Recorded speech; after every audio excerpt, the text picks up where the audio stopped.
Hi, everyone, and thank you for joining us this morning for this very important Facebook Live. With all that is going on in the world right now, we know that many parents and children are feeling worried, fearful, and anxious. Boys Town is here to help. My name is Gabby, joined today with Dr. Patrick Friman from the Boys Town Center for Behavioral Health. We are going to discuss how to talk to your child about global crisis. This will help parents learn ways to explain the current global crisis happening with Ukraine and Russia in an age-appropriate manner.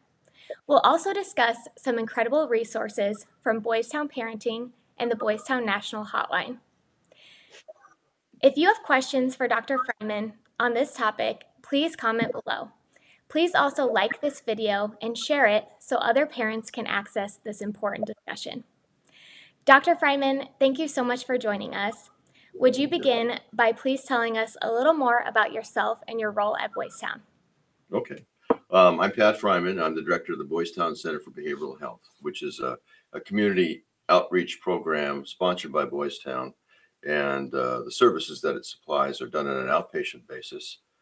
And we're in the business of serving the Omaha community and also the community of Boys Town. So sometimes the kids on campus have additional clinical needs. And so we see to those as well.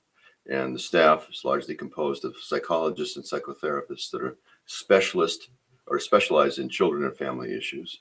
And then I came to Boys Town out of medical schools. I came from the University of Pennsylvania School of Medicine, and I've been on the faculty of multiple medical schools, including Johns Hopkins, University of Nevada, University of Nebraska, Kansas, Creighton.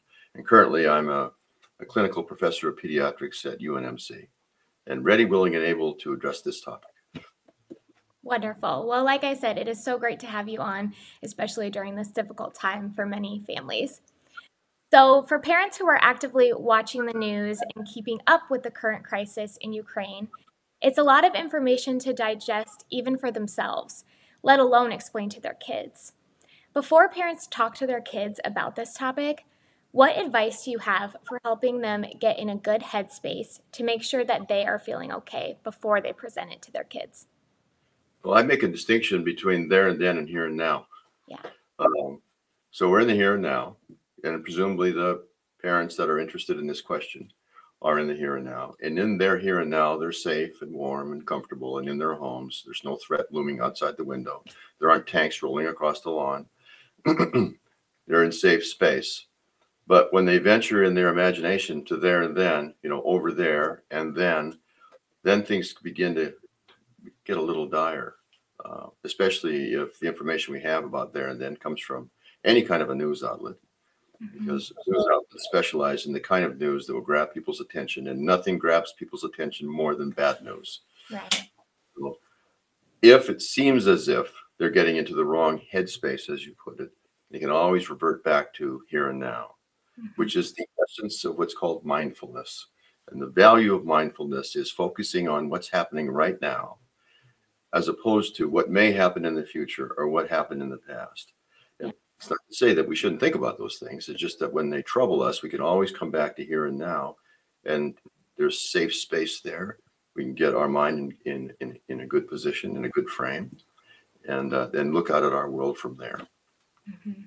Yeah, that's great.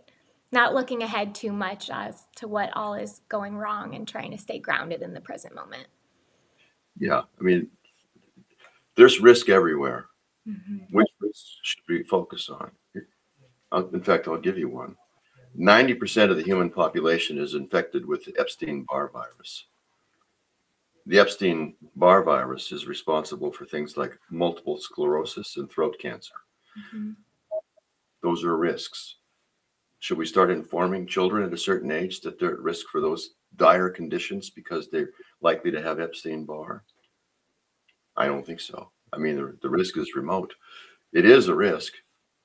There's risk everywhere. Which risk do you want to focus on? Or does it make sense to focus on risks that aren't immediate? So on one hand, like, it's really important to be well informed about what's happening in current events. But actively following the current events on a day in and day out basis would yield unpleasant emotions. And so I'd want to know, why are you doing that? Yeah. We have We have a capacity for fear. We have a capacity for anxiety. They're different in a certain way. Fear is about real things that are happening that pose a threat to us. Anxiety is about things that might happen. Uh, and in a bodily way, they're the same because they activate the body for action. Fear and anxiety produce epinephrine and cortisol, which is basically fuel for action. Mm-hmm. If there's fear involved, then we'll take some action, either fight or flight, attack or withdraw, because it's a real event. But with anxiety, the event isn't actually real, so there's no action to take. And yet our body is now full of all these chemicals that are designed to promote action. They don't just go away. In a sense, a person can end up eating themselves from the inside out if they get overly preoccupied with things that are anxiety provoking, about which they can do nothing. So that was my issue, is why actively focusing on this day in and day out. Right. There's not much to be done other than be informed. Yeah. Yeah, definitely. So, global crises are hard to explain to kids, especially younger ones.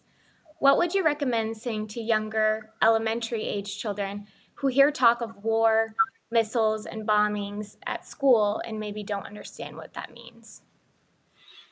Well, I'm not completely convinced that it's important for them to understand fully what that means. Mm-hmm.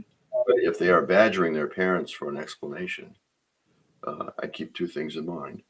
One is they don't understand language in the same way that you and I do. And so you need to keep it very, very simple. Mm-hmm.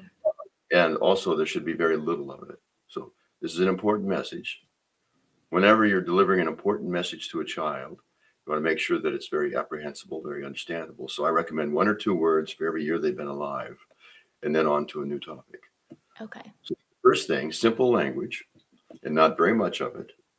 And then the second thing is it's fairly easy to get a kiddo to think about something else, especially if it's delightful or fun or tastes good. Right. And so you take their question seriously, answer it simply, and divert their attention to something that you know they'll like to think about or they'll like to do. And you can be in and out fairly quickly. Mm-hmm. Yeah, that's great. Uh, Now, go ahead. No, you're fine. Okay. I work with anxious kids. Now, this conversation is about what I would call normal parenting. I'm a specialist in clinical problems. That's a small segment of the population. The vast majority of kids are in the normal domain, and these are normal worries and concerns. And I'm a little reluctant to even think of myself as a parenting expert. I don't think there are such things other than parents, because there's so many things to do under the dome of normal that still will work out fine, that I would be hard pressed to even say 10 right ways to do something. Right. When we're dealing with something clinical, then it's pretty straightforward. There are things to do and not do. This isn't clinical. So these are just suggestions to consider. But I'm just not convinced that our children are better off if they're really well informed about any of the global crises that are occurring around the world.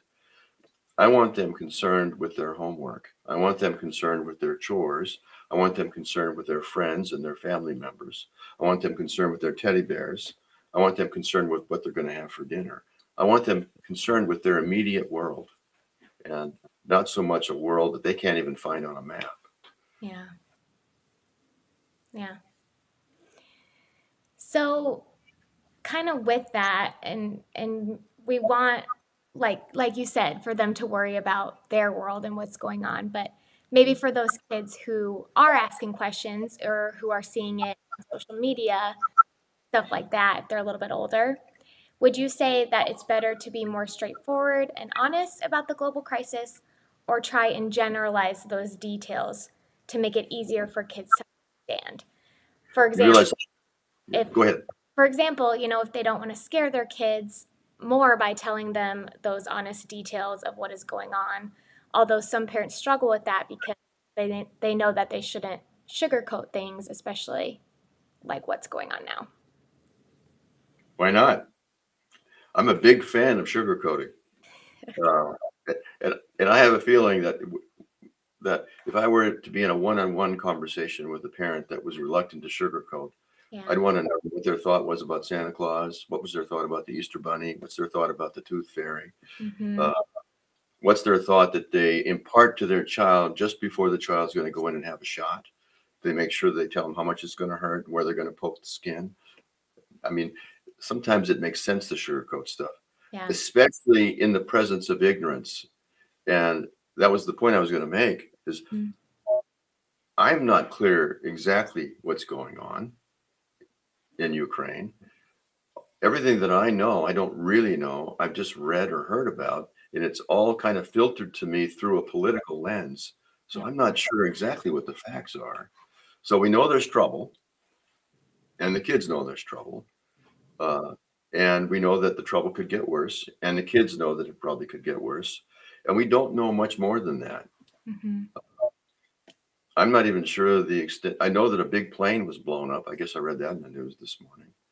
Uh, and I'm not altogether clear why so much attention has been drawn to this event. It was an over the fold story in the World Herald that occupied the whole half page, as if danger were imminent right outside our front door. Mm-hmm. And it turned out there wasn't anything that was immediately threatening to us here in Omaha, yet it seemed as if it was because of the size of the story in the paper. Kids are going to respond to that. So I guess downplaying it, if you're thinking that's the same thing as sugarcoating, is probably a good idea. Okay.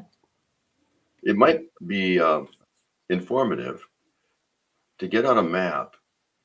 If you got a 14-year-old that's really preoccupied with this, and they've been reading about it on TikTok or seeing about it on TikTok or reading about it in the paper, it might be informative to get out a map of the world and lay it on a desk and ask them to find Ukraine and see if they can.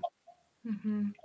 Now, if they can, we have to go a different direction. But if they can, now we've got them terrified about something that is occurring in a place they can't even find on a map. How dire could the threat be? Mm-hmm. And what I'm really thinking about is just ways to not sugarcoat it, but downplay its immediate effect on our lives here in Omaha Yeah. Right. or whatever city anybody's in. Mm-hmm. There's there's a lot to be said with concentrating on the here and now Yes. over and above the there and then. Right. And, for those older kids that are high school aged, although they might not be able to find Ukraine on a map, they are going on TikTok and going on Instagram and their social media, and it feels so much closer to them right now because they go on TikTok to, watch a funny video and laugh a little bit before school starts, and they're seeing this footage of people evacuating Ukraine and, all the missiles and all the bad stuff, right? Yeah. So for those kids who are seeing it and really taking it to heart, we even had one parent who their child came to them asking, what if the United States gets heavily involved in this, am I going to get drafted and I'm not going to be able to go to college because I'm going to have to fight in this war? What do parents do in that instance? Like how can they calm down their child and help them stop thinking so much of the there and then as you mentioned? I think that uh, the way the question is answered is as important as the answer. Uh, Mhm. you can downplay something by telling somebody that it's no big deal, or you can be that it's no big deal in how you respond to it. Um, I when I was a little kid, probably I don't know, 12 or 13, I got preoccupied with the toenail. I had images of terrible things that could happen to that toenail, and I couldn't get them out of my mind. And Mhm. so I went to my dad and I told him I was just like consumed by what would happen to my toenail. And so what he said was, "Well, don't think about it." But he didn't say it like that. He was kind of reading the paper and he just kind of nonchalantly said, "Well, don't think about it." And from him, I got the message, wait a minute, that's probably nothing. Not because he said it was nothing. The way he responded to me made it seem like it was no big deal. Mhm. So, yes, the kiddo is worked up about the possibility of being drafted 7 years from now in a war that hasn't even happened yet. Um, and obviously, it's a It's a groundless fear, completely groundless. Uh, you want to answer it in content, or do some version of, well, don't worry about it, but isn't it your turn to clean the cat box? Or did you get those dishes that you were supposed to do? Can you tell me about your homework?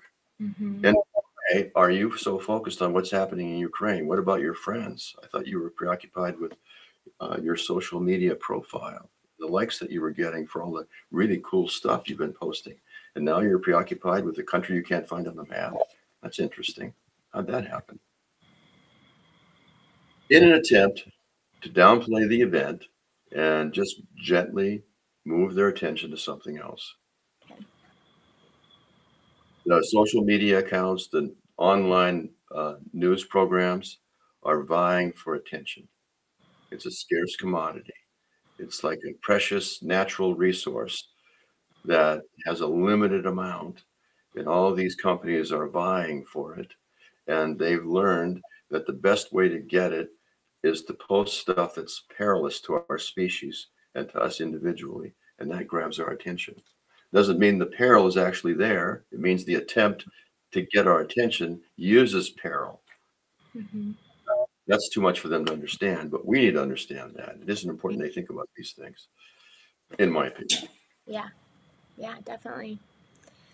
So if our children haven't, let's say we have kids who have not mentioned what's going on in Ukraine at all to their parents, would you recommend still bringing it up to them just in case they're maybe holding it in and are quietly worried about it?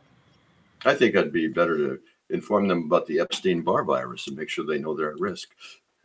Okay. No, I really don't think that it does anybody any good to be fully aware of all the risks that are currently present in our world to us as a species and individuals.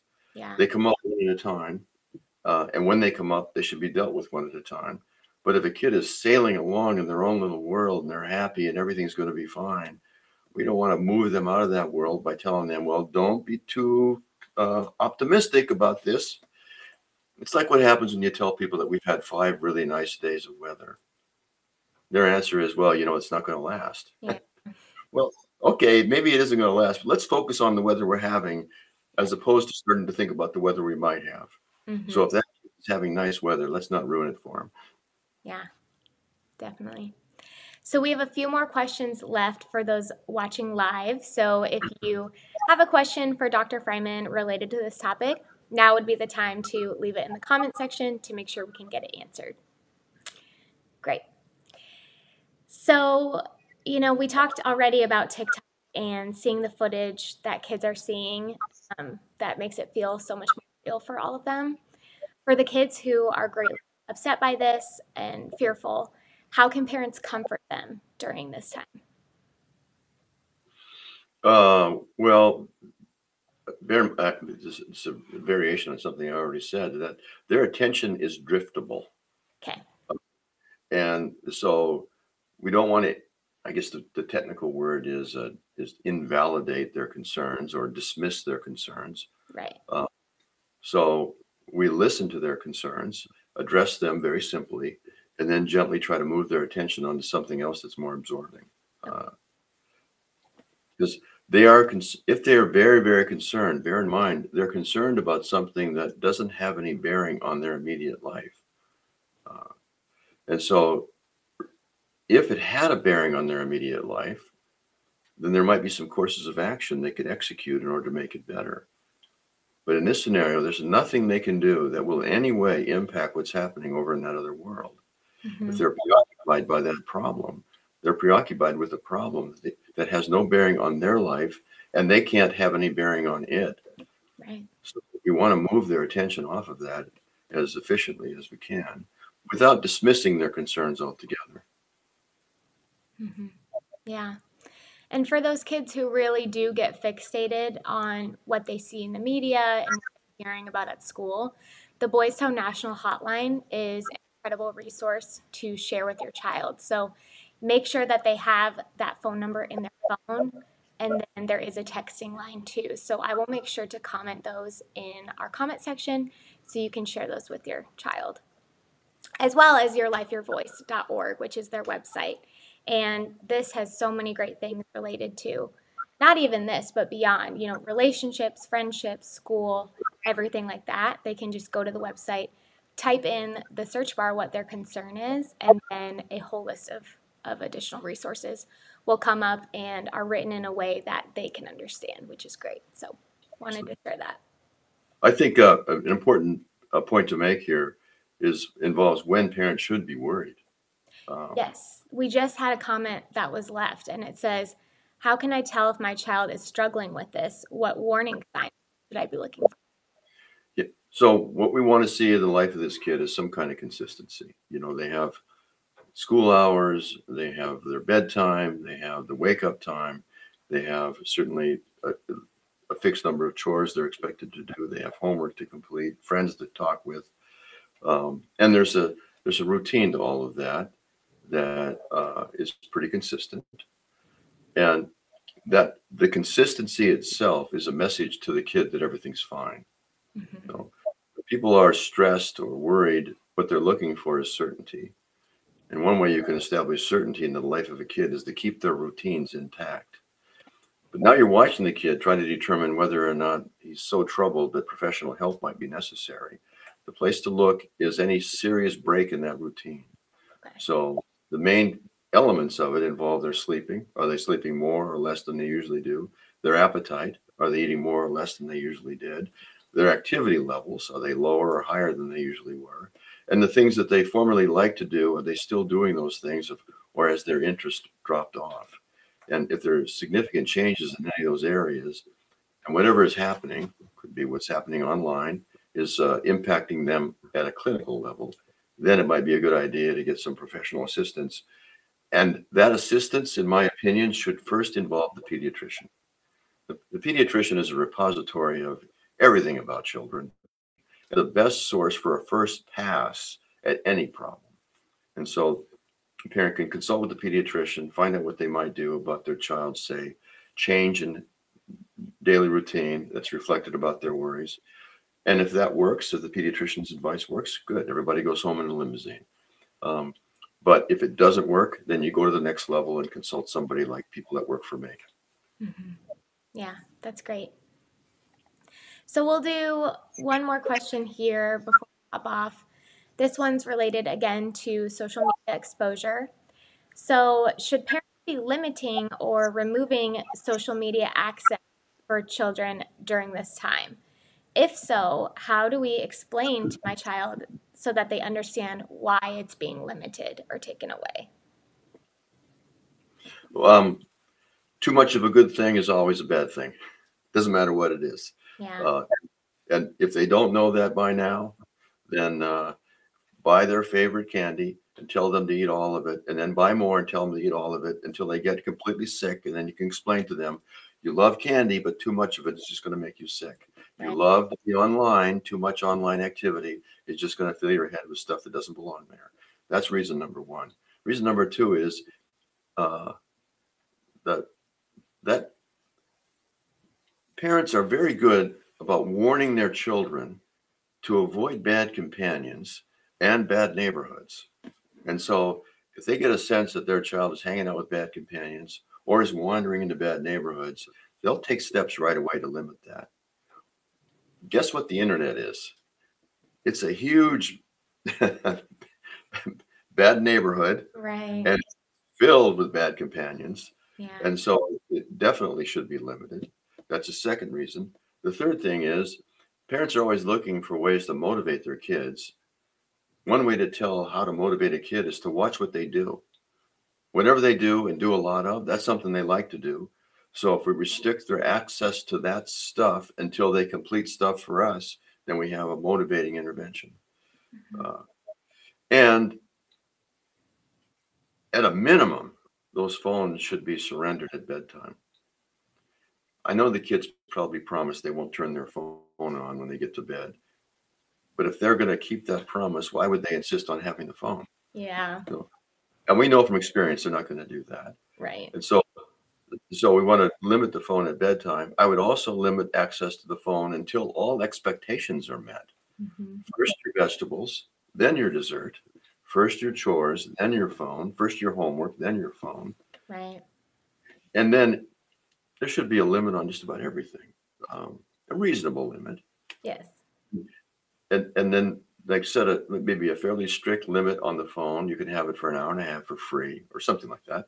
And you can earn more time with your phone by doing stuff for me. Um, though there's a lot of different angles in there to put limits on the phone and a reason why. Yeah, thank you for sharing. So before we end this broadcast, I do want to also let all of you know that boystown.org/parenting has additional resources to help your family during this time. We have the Daily Dose series that we came out with during the coronavirus pandemic. So if you go to that website and search Daily Dose, it will come up. There are over 50 days of mental health and other resources that can help you during this time. There's also a guide to crisis, which I will make sure to link in the comment section. And this really ties in with what is happening right now and how to help your child cope with what they're seeing on the news and hearing at school, everything that Pat and I just discussed. So I'll make sure to share those with you. Dr. Fryman, thank you so much for Yeah, joining us. I think, yeah. everything you said really hits home for a lot of our families tuning in, and just reassuring them to make sure to focus on the here and now, I think is a great perspective to have during this stressful time. Good. Yeah. Thank you very much, Gabby. It was a pleasure. Yes. And if you are watching later on and it's not live, if you're watching the recorded session and you still have a question for Dr. Fryman, go ahead and comment below or send our page a message, and I'm happy to facilitate some Q&As further. So thank you so much, and everybody have a good week. Bye-bye. See you, Gabby.